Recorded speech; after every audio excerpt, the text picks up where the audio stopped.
Which of the following is correct about iron?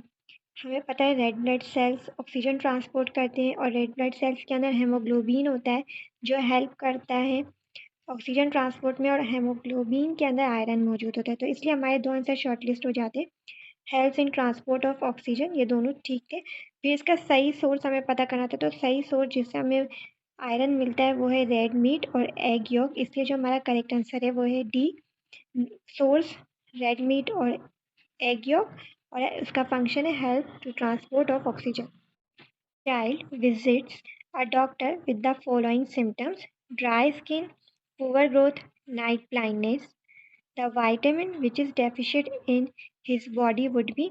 Night blindness से हमें directly अंदाजा हो जाता है वाइटामिन ए है, ठीक है। विटामिन सी पता है ब्लीडिंग गम्स के लिए होता है, विटामिन डी कैल्शियम की डेफिशिएंसी से रेलेवेंट होता, तो इसलिए जो इसका करेक्ट नाइट ब्लाइंडनेस से हम आसानी से पहचान लेते हैं, इसका करेक्ट आंसर ए है, दैट इज विटामिन ए की।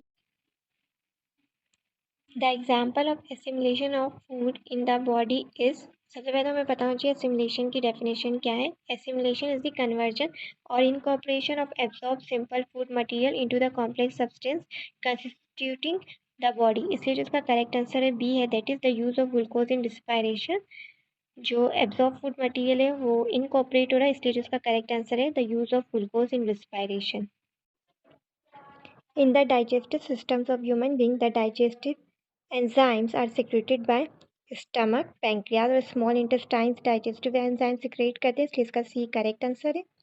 नेक्स्ट को the alimentary canal of human beings, the molecule of starch are converted into maltose in mouth में और डिओडिनम में, इसीलिए 1 और 3 इसका करेक्ट आंसर है। स्टमक में सिर्फ प्रोटीन डाइजेस्ट होते हैं, स्टमक में कार्बोहाइड्रेट डाइजेस्ट नहीं होते, इसलिए 2 रॉन्ग था, तो इसलिए इसका सी करेक्ट आंसर है, that is 1 and 3। Emulsification is a process which occur in human digestive system to convert large fat molecules to smaller fat molecules। ये इसका करेक्ट आंसर है, इसके ज़रिए हम लार्ज फैट मॉलिक्यूल्स को कन्वर्ट करते हैं स्मॉलर फैट मॉलिक्यूल्स के अंदर। The given table shows daily diet of Sania. Breakfast में एग ले रही है, ब्रेड ले रही है, boiled rice, chicken, salad, pasta और वेजिटेबल। तो इस डाइट को देखकर हम क्या कंक्लूड कर सकते हैं, या ये कैसी डाइट है? ये वैरायटी ऑफ डाइट है, मीन्स इसमें प्रोटीन, फाइबर, कार्बोहाइड्रेट और वाइटामिन के लिए वेजिटेबल सब इंक्लूडेड है। The given diagram illustrate a process occurring in the digestive system of human being. एक बड़ा सा फ्रेड ड्रॉप है जो बहुत सारे ड्रॉपलेट्स में कन्वर्ट हो रहा है, तो ये किसकी एग्जाम्पल है? इस प्रोसेस को हम क्या कहते हैं? Emulsification.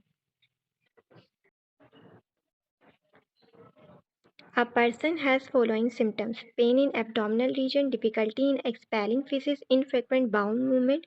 Patient is most likely to be suffering from constipation। आपने आसानी से पहचान लिया होगा infrequent bowel movement से।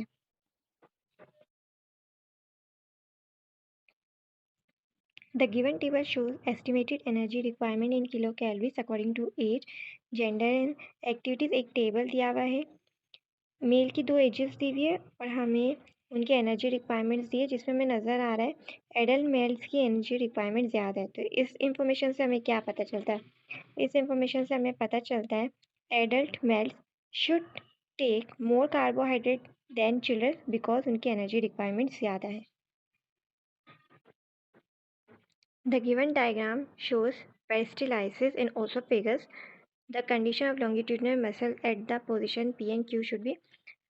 ये पेस्टिलाइसिस की डायग्राम है, बट मसल्स जो हैं स्मॉल इंटेस्टाइन के, अगर यहाँ देखो तो यहाँ लॉन्गिट्यूडनल मसल्स इस पोजीशन में क्या है? कॉन्ट्रैक्ट है, और इस पोजीशन में क्या है? रिलैक्स है। तो इसलिए मीन्स क्यू पोजीशन पे कॉन्ट्रैक्ट है और पी पोजीशन पे रिलैक्स है, इसलिए जो इसका जो सही आंसर है पी पे रिलैक्स और क्यू पे contract.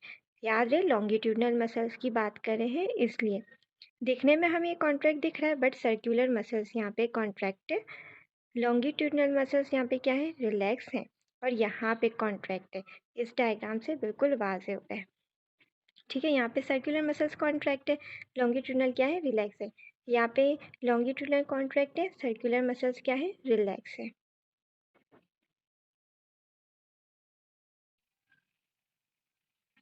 Whole meal, bread, banana, lettuce and cabbage are good source of fibers.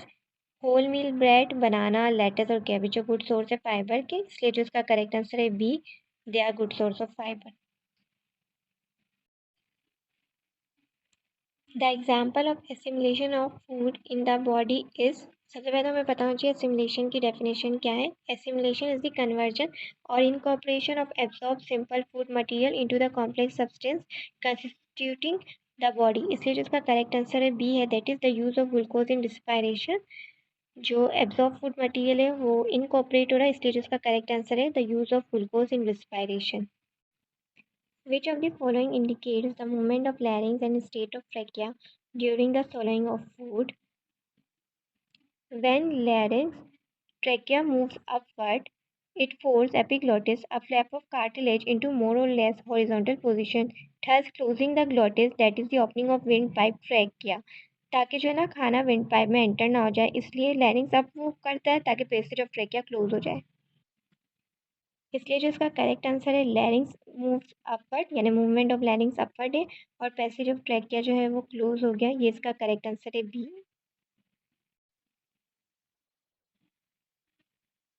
A patient is found with the following symptoms, abdominal pain हो रहा है, उसे नोजिया है, उसे एब्डोमिनल बर्निंग हो रही है, तो वो किससे सफ़र कर रहा है? वो पेप्टिक अल्सर से सफ़र कर रहा है। उसका जो करेक्ट आंसर है वो है he is suffering from peptic ulcer.